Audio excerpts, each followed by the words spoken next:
Good morning, everyone. This is Dr. Karina Kaplan with the blog My Gut Matters, and this is our fourth episode of Gut Health Chat. And I'm honored today to introduce Dr. Olga Kotlyar, who is an optometrist located in Houston. So she's going to tell us today everything about eye health, how to take care of eye health, and how our nutrition can help with our eye health. So welcome, Dr. Kotlyar. Good morning, everyone. What a pleasure it is for us to get together like this and chat about health issues. My name is Dr. Olga Kotlyar. I'm a therapeutic optometrist and an optometric glaucoma specialist. I'm also a member of the Ocular Wellness and Nutrition Society and have been taking care of eyes in the Houston area and the greater Houston area for nearly 15 years now. Initially, I did my schooling in Houston as well.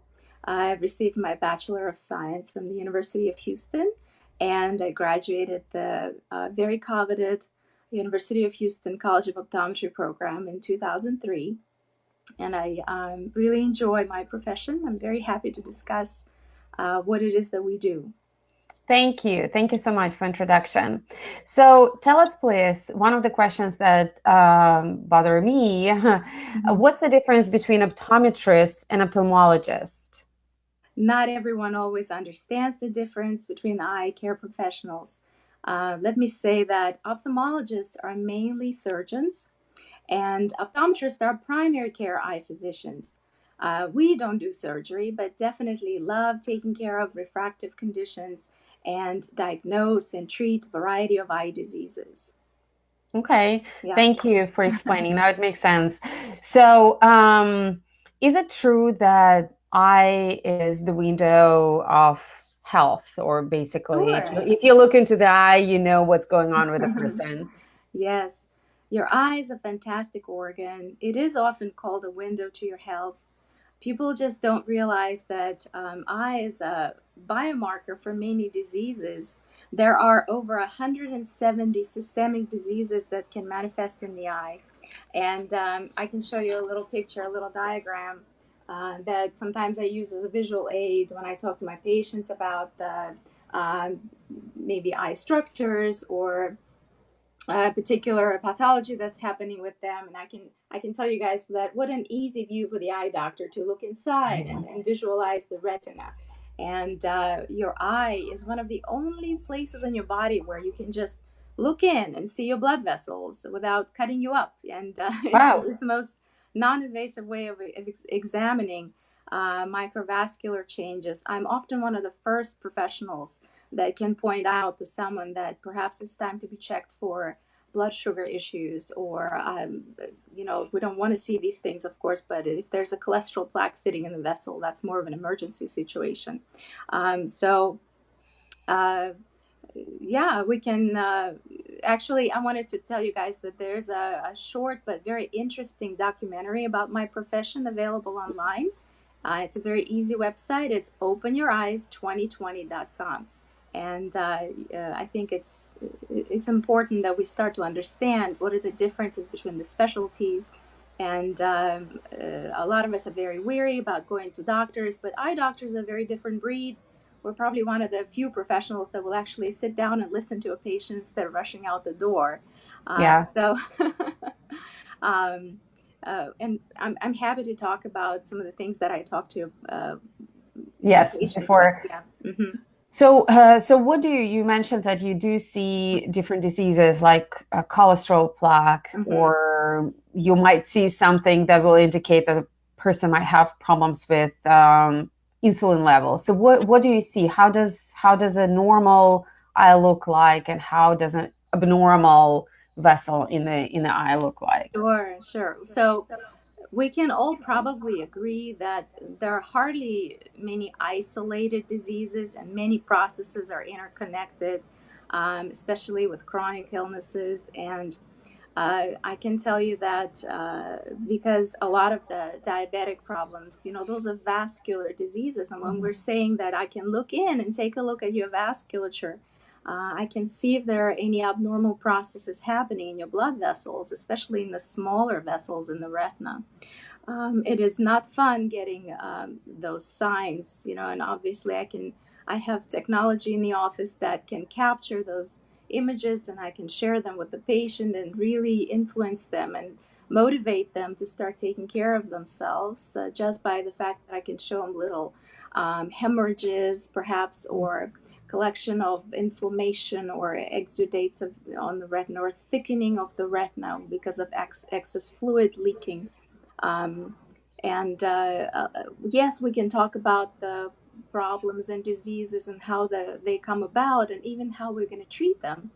But generally speaking, nutrition is the cornerstone of good health, right? Mm-hmm. And it helps to safeguard your vision and senses and aid in peak brain function. So it's very interesting to me that over the years that we started to turn our conversations towards what else can we do besides utilizing very drastic approaches to dealing with the symptoms, and how is it that we can do to begin to prevent and turn around some of these genetic predispositions. So what would be the main dietary advice that you would give to Mhm. your patients? Oh yeah, just one. It's a No, yeah. yeah. So Well, I often begin the conversation about discussing inflammation, and many are starting to understand that our Western diet of, gosh, over processed, refined, stuffed with sugar and chemicals food. They're turning on genes that promote chronic illness and inflammation. mhm, And when it happens to the genes that relate to our eye health, it can lead to macular degeneration and cataracts, some out of control myopia, retinopathy. So, really, we want to identify gene friendly diet, so it can help turn on the genes that help healing, right? mhm, Repair, turn off the disease promoting genes. And this is very early on. We're just starting to kind of understand. understand all of this. Yes.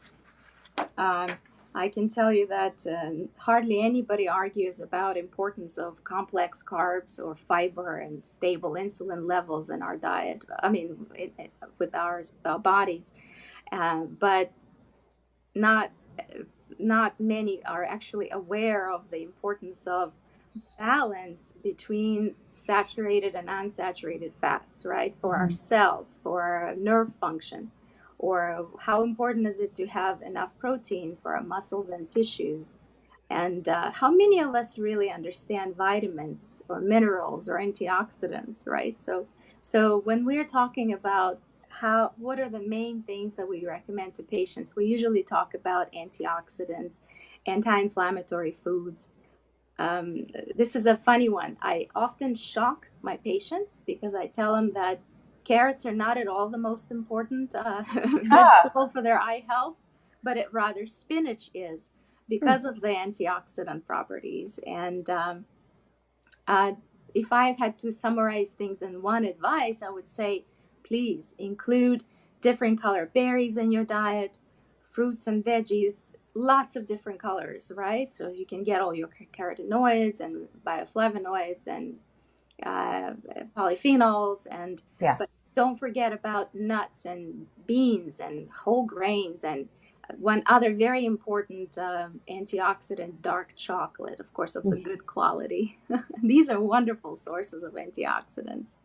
I'm reminded of a recent thing. I saw that you were doing fermenting at home, Mhm. right? And you were Yeah, talking about combining the white and red cabbage. And red yeah. cabbage is one of the richest sources of polyphenols. And I feel like I should take a picture of that and have it available to my patients so that we can really illustrate the different colors and how good they are.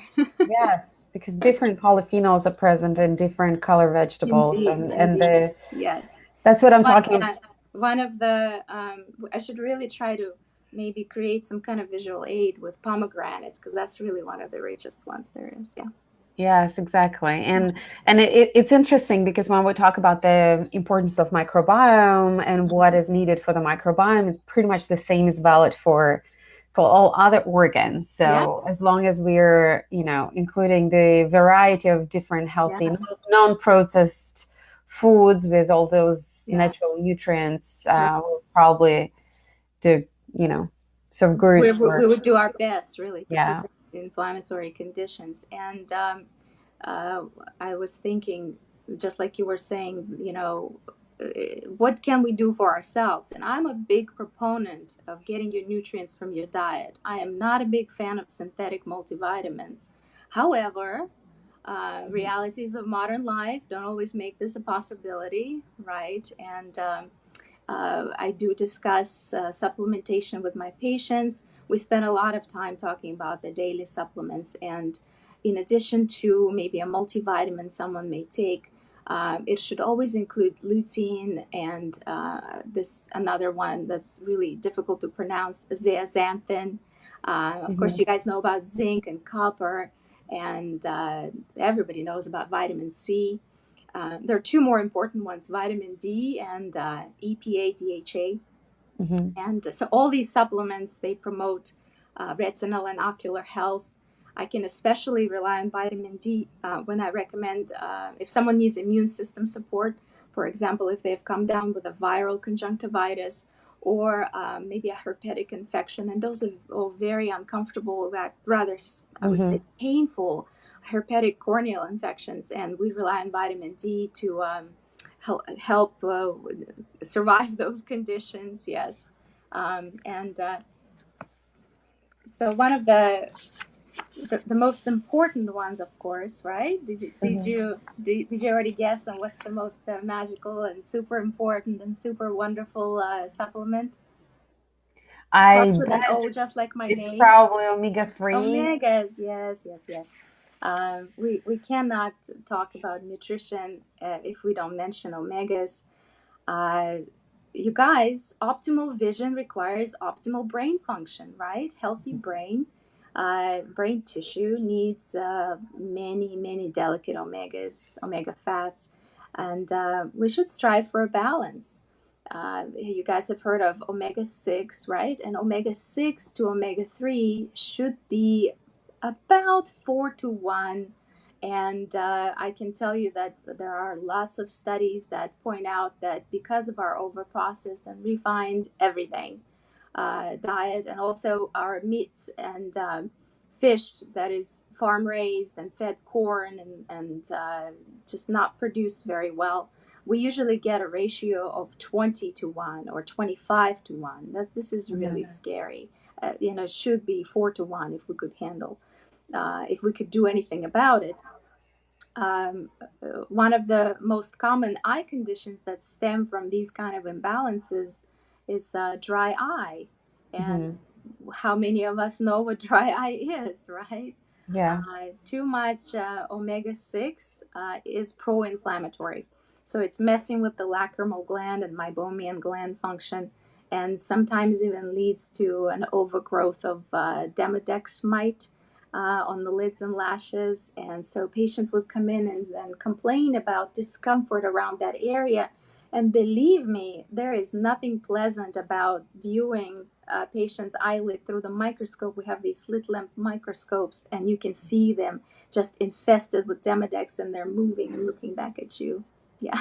Oh no, it's terrible. Yes. So, Mhm. what about the microbiome? Do we know anything about the microbiome of the eye or eyelashes, or is it still a field under Yes, so we investigation? know so very little. I read recently that just like with gut microbiome, the greatest diversity would be your best key Mhm. to wellness and ocular health as well. So they say that the diversity in the intestine is the largest. Yeah. Then you would say that ocular surface, the tear film, the ocular surface diversity is next, and the least diverse is our skin. So uh, again, we're just beginning to study this area, and how do systemic antibiotics and topical antibiotics mess up the balance, and even though we're curing one thing, how are we really helping restore the balance if we don't consider the microbiome, right? Mhm. Yeah, I can tell you that Oh, did you have a question? No, no, no, no. Continue. Oh, so I since we're talking about the eyes, I think it's a good idea to maybe mention what kind of symptoms dry eye brings. Hmm. All of us are familiar with tired eyes and burning and watering and redness, or feeling something foreign or itchy in the eye, right? So the etiology of dry eye is not very easy to diagnose. There are many factors. We always look at the external lid and hygiene, and of course the meibomian gland function. If I can tell you guys, I think I have a little picture here of an eye. Let me see if you can see this. This is the lacrimal gland system. So you have a big gland right up here, which is producing the moisture that is washing the eye. You've got the little tear ducts that take away the excess tears, and along the lid margin we have meibomian glands. So right over here, I hope I'm outlining correct. But meibomian glands are those powerhouses that create the most important layer of the tear film, which is the oily layer that helps to keep the tears from evaporation, that helps to keep the balance of the ocular surface. And I can tell you that since we were talking about the supplementation, that I often prescribe omega-3 as part of therapy for dry eye. And we can even talk about dosages. Do you Hmm. take omega-3? I don't know. Uh, Absolutely. Yes. yeah, there. So really for us girls, especially as we mature, and really for everyone else, men included, but us girls, we tend to get drier, right, with age. So Hmm. our skin gets drier, our bones get drier, tear film gets drier, and you've heard of osteoporosis, I'm sure. Hmm. So trying to find something that helps create lubrication from within Exactly. is really quite magical. We usually start around 1500 milligrams per day. And, not every omega-3 supplement is created equally, right? Hmm. You can't just go to a grocery store and see Target fish oil. Well, you don't know what's in it. Well, Yes. no, well, you got to look for a scientific label and look for these words stamped on the box that say EPA/DHA ratios, right? So even though you want to get about 1,500 milligrams of omega-3 at least per day, you should also take a look at those numbers and make sure that you get high values of EPA DHA. A good working dose would be at least 750 milligrams of those two combined. And I can also tell you, I'm getting very critical about the quality of supplementation. Hmm. In the last 6 months, I've learned about two different forms of supplements available on the US market. And there is the triglyceride form, Hmm. and then there's your everyday ethyl ester form, the EE. So when you guys are looking at the ingredients, if you see EE in the ingredients or ethyl ester, be assured that that is a no good, cheap synthetic substitute. And unfortunately, because of the alcohol base, we consider it less bioavailable. Hmm. It doesn't really absorb in your body. Just like with alcohol, it just rushes through on the way to liver and to get Yeah. out. So if you're going to be focusing on trying to purchase quality omega-3s, look for that word triglyceride form, and that will give you the best absorption. Mm-hmm. Yes, I totally agree. And it's not that actually easy. And the most common form is the EE form rather Mm-hmm. than triglyceride. And it's cheaper. And so very often people go for a cheaper version, but then it's just a Mm-hmm. waste of money because it's not doing what it's supposed to be doing, right? It's just not Yeah. absorbed. It just comes in It, and gets out. exactly. It's just not beneficial.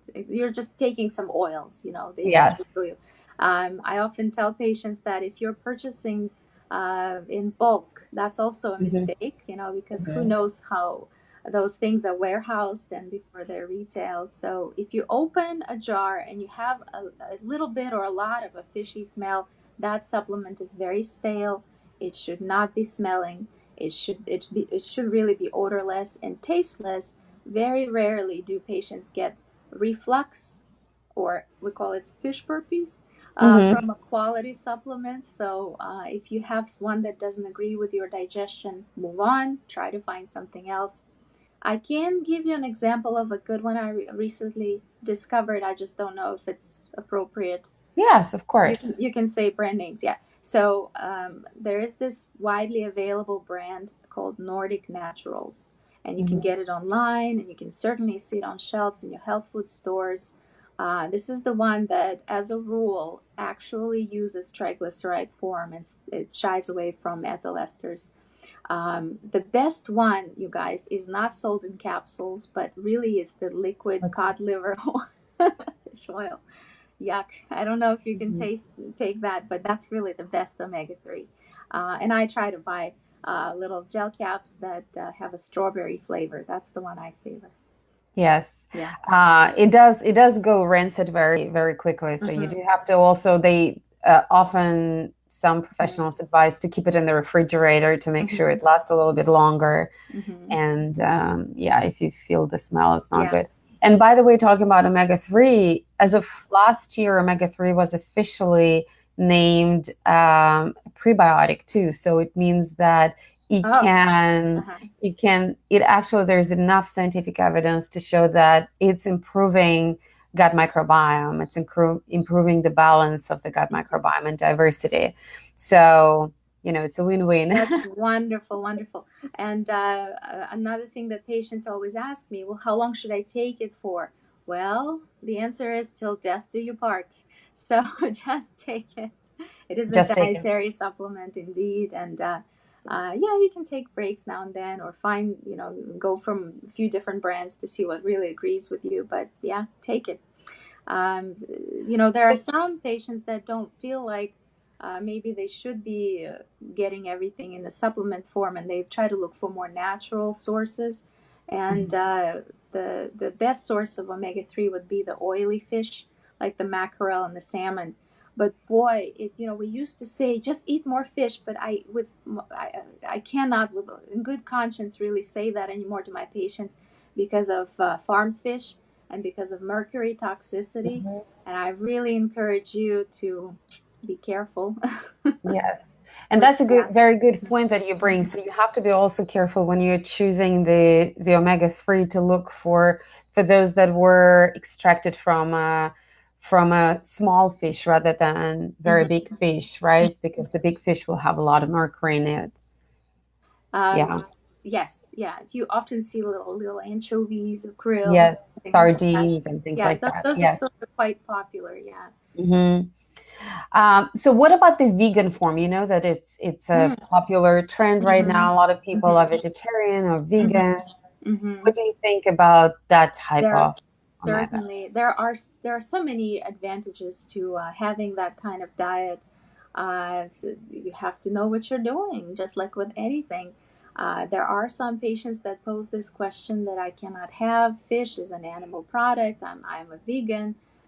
So we can turn to flax seeds as a source for omega 3s. But there is one little thing I usually discuss with patients that although flaxseed has many, many different qualities, and boy, it's wonderful to include that in your diet, but when you're trying to deal with staving off symptoms of dry eye and you need a lot of EPA and DHA in your system, flaxseed is just a source of precursor to EPA, Mhm. DHA.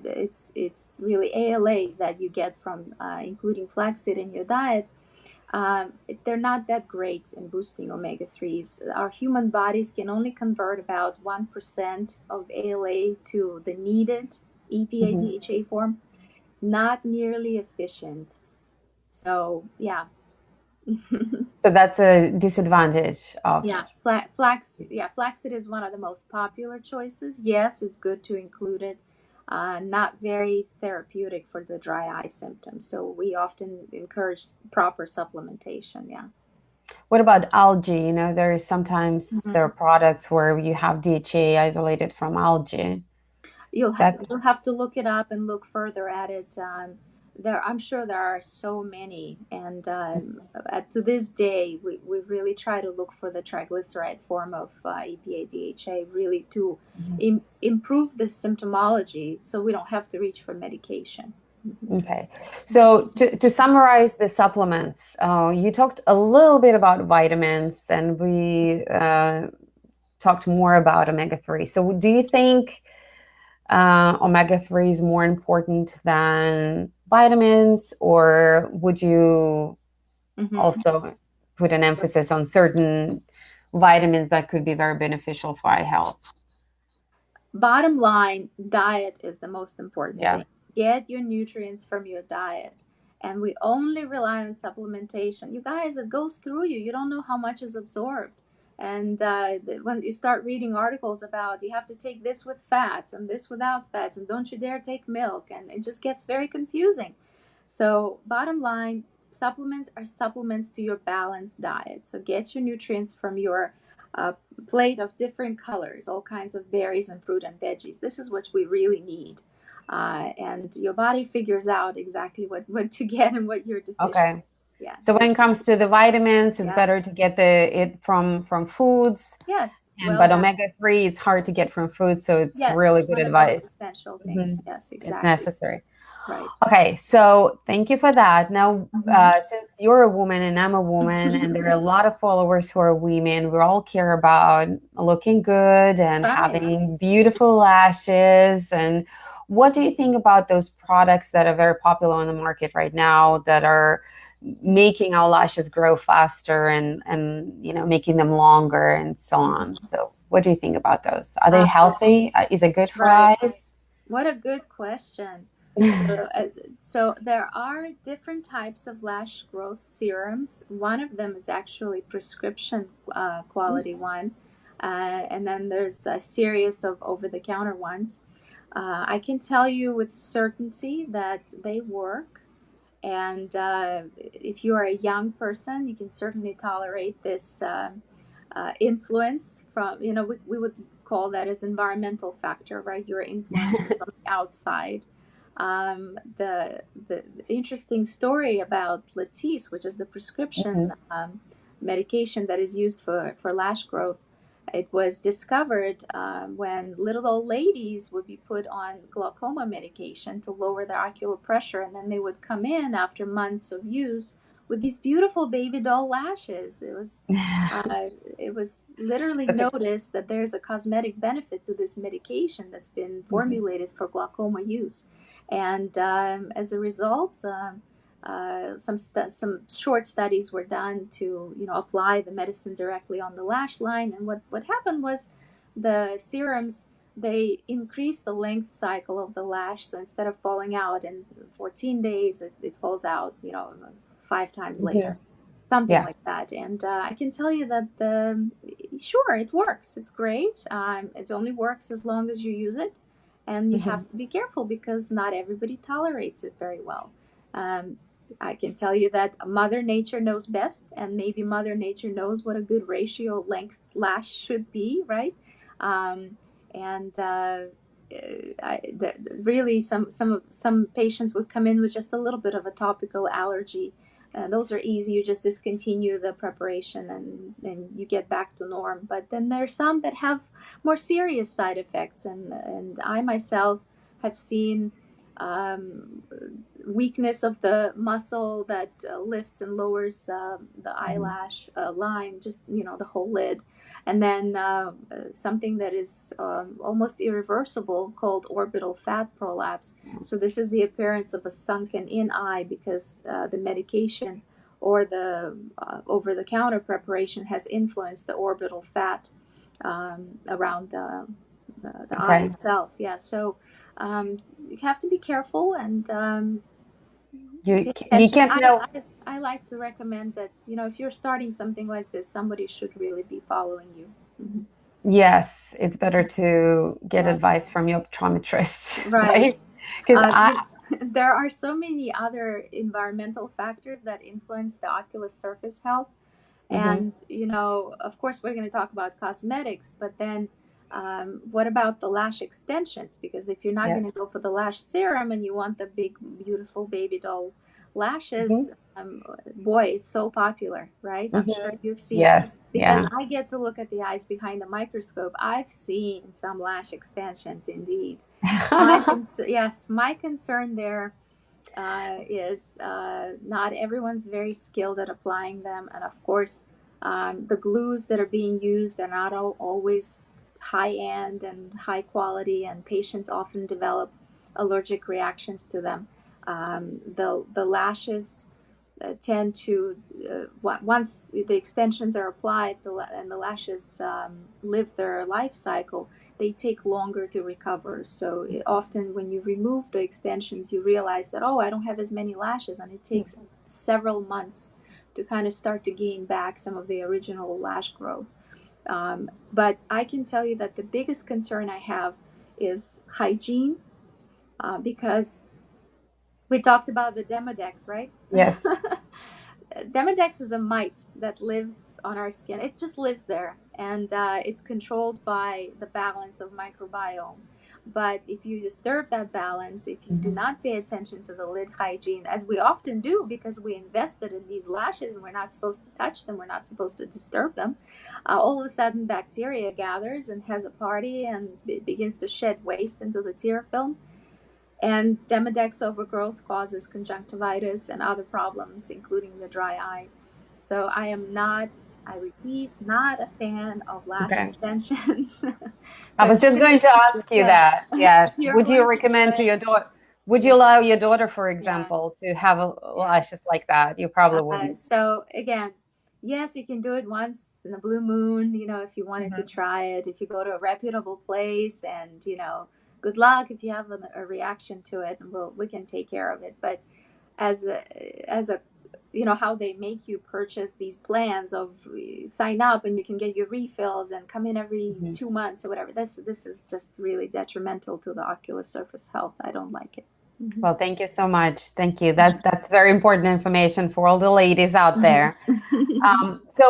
Okay, so the definitely has some toxic effect on, it disturbs the microbiome. It maybe even disturbs the growth of the natural eyelashes, etc. What about the makeup?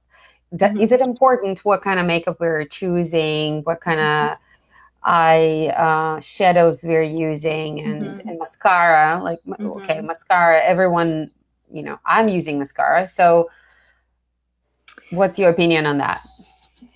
We're never going to say no to makeup. Let's just be real. But um, I think it's important to pay attention to the manufacturing of cosmetic products, and especially now that we have so many choices. You Mhm. hear about cosmetic skincare lines, that have specific accents on what they use and they don't use. And when I'm dealing with a person who has a meibomian gland dysfunction or has an ocular surface disease, we often do say, pull out your makeup. Let's take a look at what it is that you're using. Why are your glands so clogged? Why is everything so irritated? And one of some of the conversations we have begin not just with makeup, but with makeup removers and Mm. uh, cleansers and soaps. When we wash off our makeup, if you guys go and take a look at the ingredients of what you're using right now, 90% chance there will be sodium lauryl sulfate in there.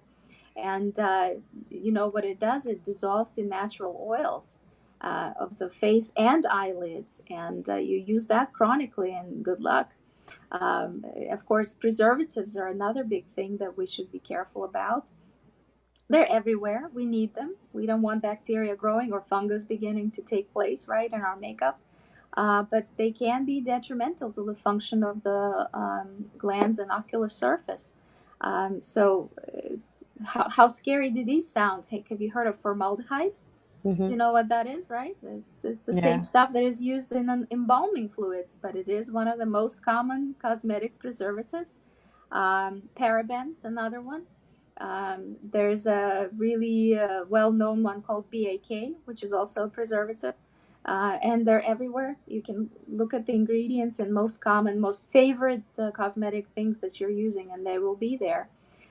So I can tell you that.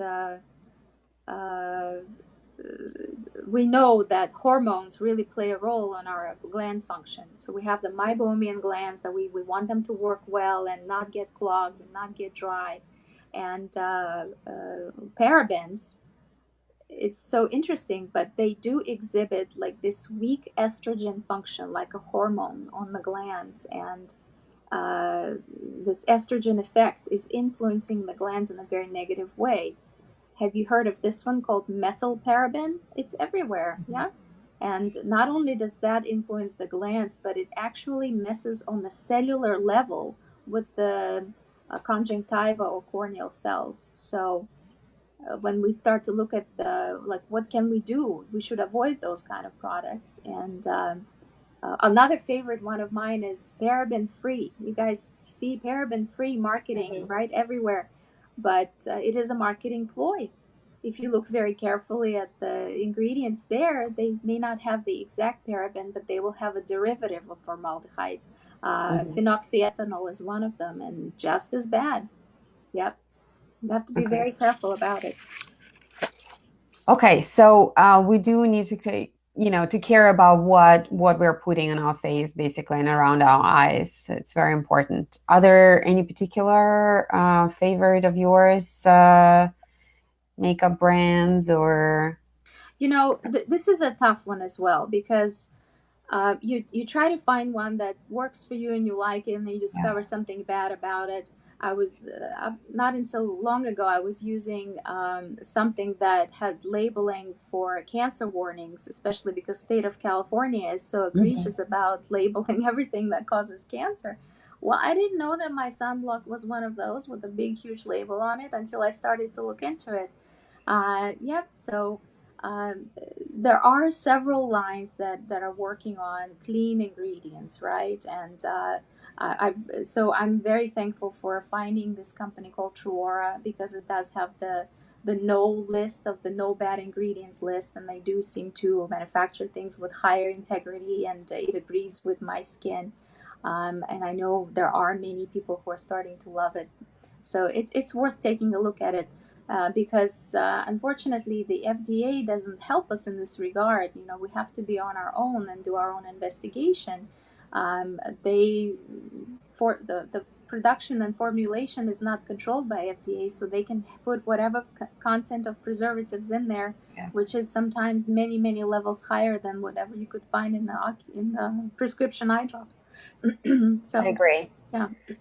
So the So bottom line is to just read the ingredients and make mhm, sure, educate yourself and make mhm. sure Yeah. there's nothing that could be harmful to your body and Yeah. your eyes. So tell us a little bit about your clinic as well. I know that you own a clinic, and I've actually visited you Yeah. myself. I had a great visit. Mhm. Where is it, and how big is it, and who, what are you doing there? What are we doing? Do you Yeah. do eye exams here? And uh, how often do you recommend for people to actually sure. do their eye exam? That's a very important question. Right.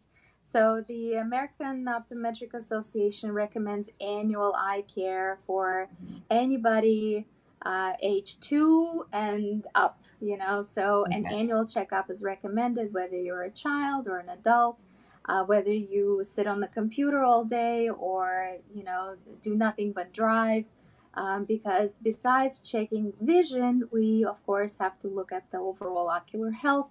We start from the front and we go all the way in. And certainly we worry about refractive error, whether you need correction, whether you have good binocular function, are your eyes playing as a team? Obviously, school Hmm. age success depends on good Vision. focusing and balance of your eye function. And we are one of the first lines of diagnosis of any type of ocular disease. Of course, we don't do surgical treatments, Hmm. but minor in-office procedures happen almost every day. Patients come in with foreign bodies and ask me to remove them, and certainly we're happy to do that. We treat red eyes, styes, eye infections, anything and everything.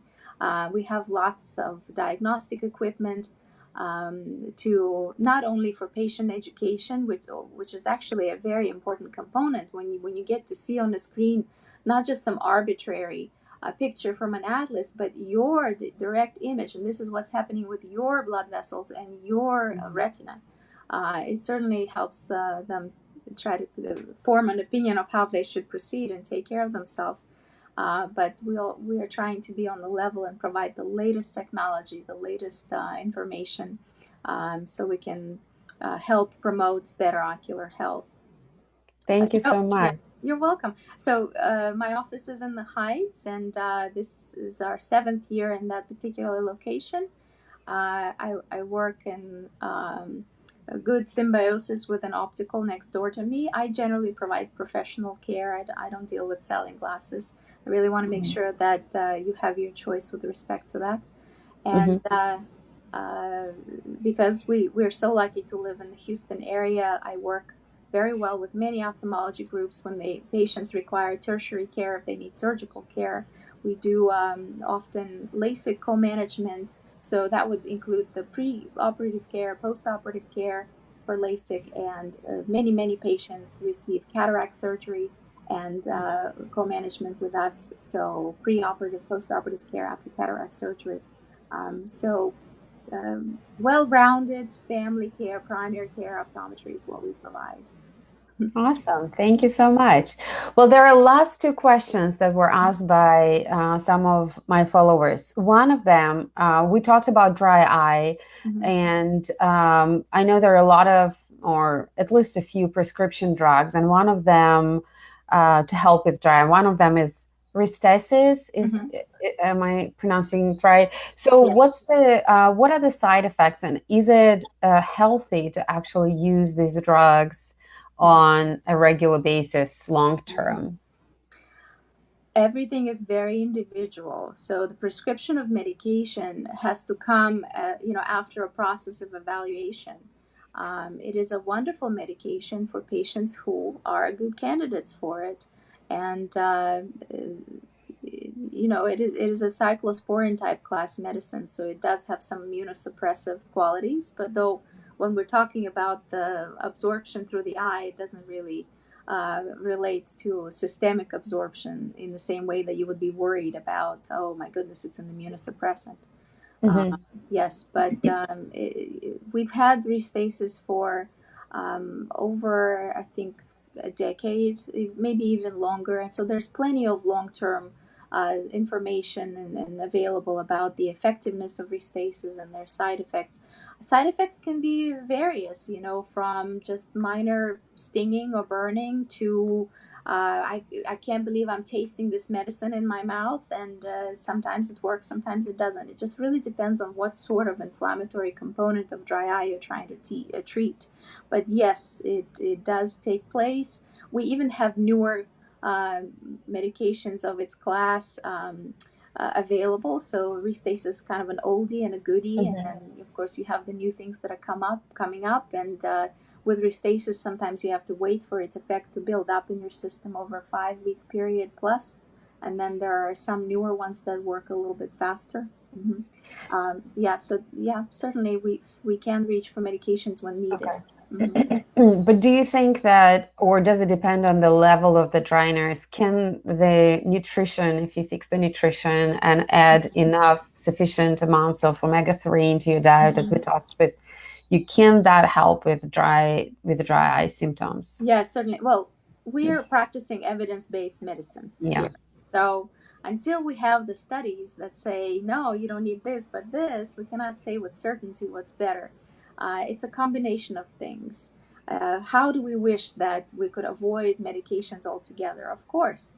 And there are some promising results.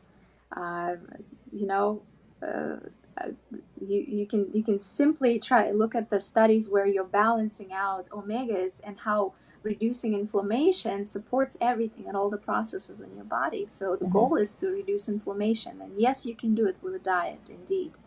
Um, uh, you know, we were earlier talking about meibomian gland function, but uh, it's not just diet; it's other environmental factors that create those bad symptoms for us. Have you looked at the computer for longer than 3-4 hours a day, right? Mhm. You know what happens? Those glands, even though they produce oils that belong in the tear film, they don't get into the tear film unless you blink.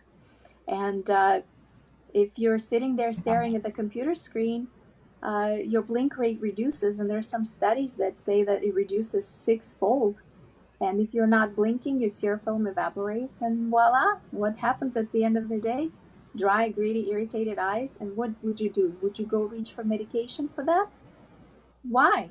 Let's do something about blinking, right? Yeah, let's do something about sitting in front of the computer for Computer, 4 hours. And yeah. what about the light? Talking about that, that's a good topic that Mhm. you talked. And we talked about environmental triggers, and one of them is indoors light, for Mhm. example, the blue light that Mhm. is Oh, the radiated. blue light is so popular. This is so Yes. popular, the blue light. The So blue what? light discussion is so Mhm, controversial right now. It's too new, okay? It's very new. Everybody's scared of the blue light. It's the short wavelength light that we're exposed to.